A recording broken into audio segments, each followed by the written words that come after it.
Hello everybody, welcome to another episode of the Fantasy Writers Toolshed. It's just Richie here today. JM is in lockdown in South Korea, but don't worry, all is well, which is the main thing, and I hope you're well too and virus free wherever you may be. I've seen some crazy and saddening things in this past week. Things that belong in the world of fiction. People rushing to supermarkets to stockpile pasta, toilet paper, beans and all manner of junk food.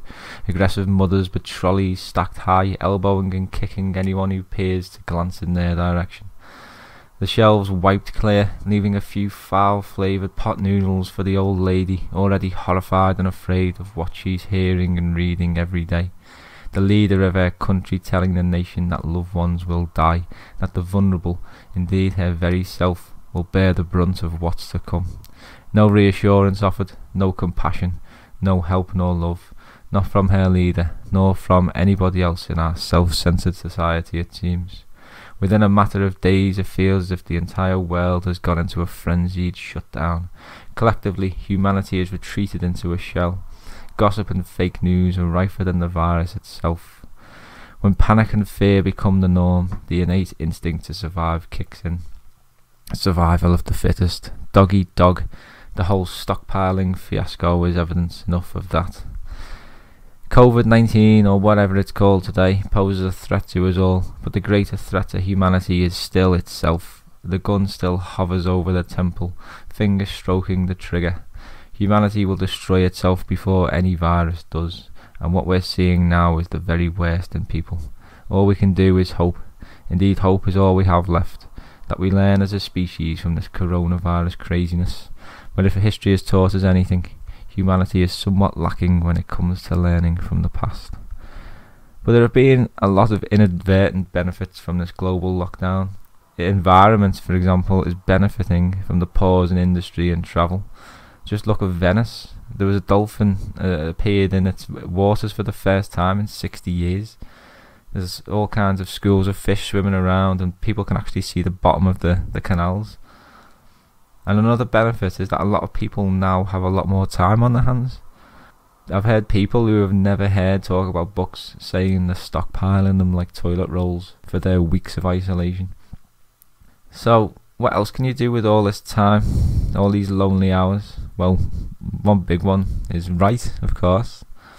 So in this episode, I wanted to talk about a few things you could do to make the most of all this free time.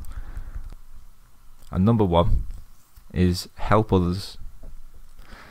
In this bizarre and crazy period of our lives, it's easy to allow helplessness to consume you. Everybody has the ability to help someone in some way or another. And as writers, what do we have to help? What do we have to give to the world?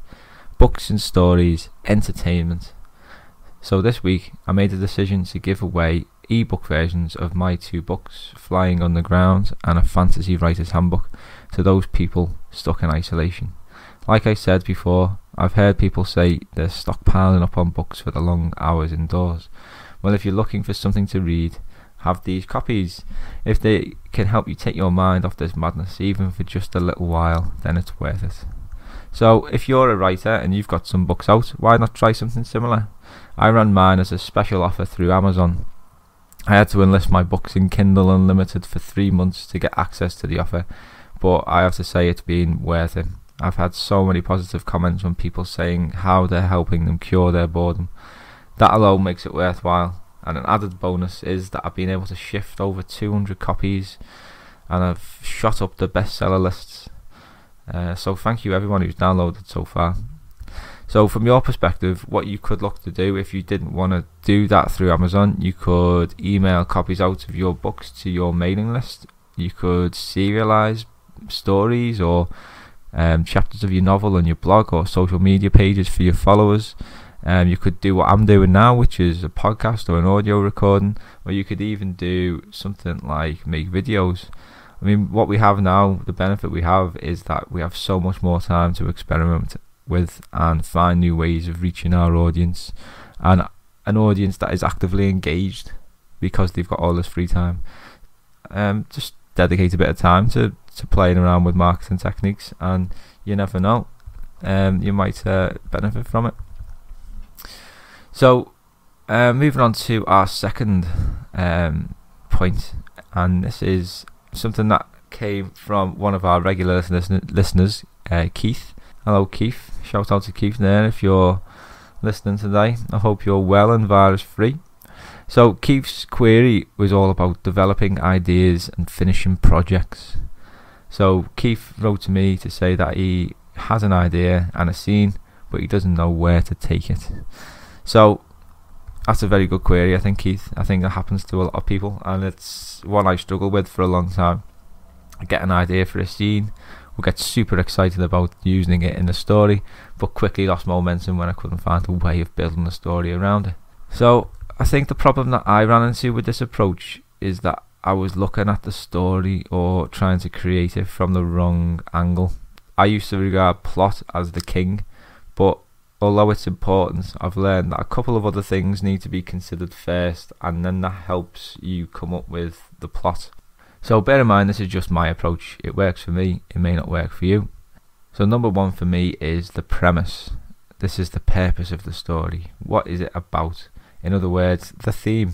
What point are you trying to make? Personally, I take a more of a laid-back approach to premise. I know a lot of writers would argue differently. Sometimes I have a vague idea of what the story is about. Sometimes I haven't quite set on a theme, or if I've got a few different themes that I'm exploring. So I don't always completely settle on a premise. Though, as the Hungarian playwright Lajos Egri, he would argue differently. He regarded the premise as the foundation of any story, and to quote Egri, how do you know which way to go if you don't know your destination? And I have to say that is quite a good point. So always think about premise first. This is my approach, so I always think about premise first, and then the second consideration is character. So who are they? What makes them interesting? Why should we care about them? What do they want in their lives? What are their goals, their aims, their objectives? And importantly, what is preventing them from achieving them? In other words, what are the conflicts in their lives, the obstacles to their success? And this now begins to tie in with your point, Keith, of plot. So character and plot are intrinsically linked. In order to create a compelling plot, we must first know our characters, know their wants and their desires, and what obstacles stand in their path. The plot is born from the conflict. It is born from them trying to overcome their obstacles to achieve their desires. So Keith, in short, I'd say have a think about how that idea fits in with a premise. Then consider the possible characters you could feature to explore that premise and populate your scene. This way you can build up the jigsaw puzzle of your story and hopefully find the place where your scene slots in. Unfortunately, sometimes we don't get to use those ideas right away, but as with anything, write them down and they'll always be there in the back of our minds, stewing, waiting for their moments to shine. So I'm going to move on to our third point, which is reading. Now this sounds like a bit of a daft one because we read all the time, but now we have a lot more time to do it. I mean, I always intend to read much more than what I do, but like I say, time just gets away from me. I'm always one for a good fiction book, a stack of them in front of me here. But when I find myself with a few extra hours, I absolutely love to delve into books on the craft of writing. I learn something new every time I open one, and a sense of continuous self-improvement is a good arsenal to have in your writer's toolbox. If you do have that, you won't get complacent and it'll keep you grounded. A question that always pops into my mind when I'm reading over my work is, how can I say this better? And if I have this question constantly stewing in my brain, then I always feel like I can improve, and that keeps me on a good path. And I think it can help a lot of people too if you stick with that mindset. So I have a few books on writing that I always keep close to hand. My favourite one is by a writer I've already mentioned, Lajos Egri, and his book is called The Art of Dramatic Fiction. This book in particular changed my understanding of writing in so many ways. I couldn't recommend it more highly. You're just going to have to read it. Stein on Writing by Stein is another excellently helpful read, with a cracking little section on writing non-fiction too, for anyone interested in journalism or blogging. The Art of Fiction by John Gardner is another excellent book. and Gardner's writing style is quite hypnotic too. Lots can be learned from him, so he's definitely worth checking out. I'm also a big fan of the first 5 pages by Noah Lukeman, which provides a detailed and cutting view on writing from the editor's perspective. For those unfamiliar with Noah Lukeman, he's one of the industry's leading editors, so his insights are fantastic. Letters to a Young Writer by Irish writer Colin McCann is another good book if you're looking for inspiration. The obvious one is On Writing by Stephen King, which is probably the most famous book on writing, and it is a good book too. You're going to learn a lot if you read that, so it's well worth a read. And of course you've got A Fantasy Writer's Handbook, which someone described as the seminal work on the subject. So, you know, make it that what you will, Stephen King. I'll put all them links and titles in the description at the end. You can have a peruse if you can get access to them, if Amazon are still delivering in this coronavirus world. And the last point I want to talk about is planning. So as a serial procrastinator myself, I know the joys of being faced with free time, but invariably I take my foot off the gas and find myself spinning round in my chair 2 hours later, having done nothing but check Facebook and emails a few times.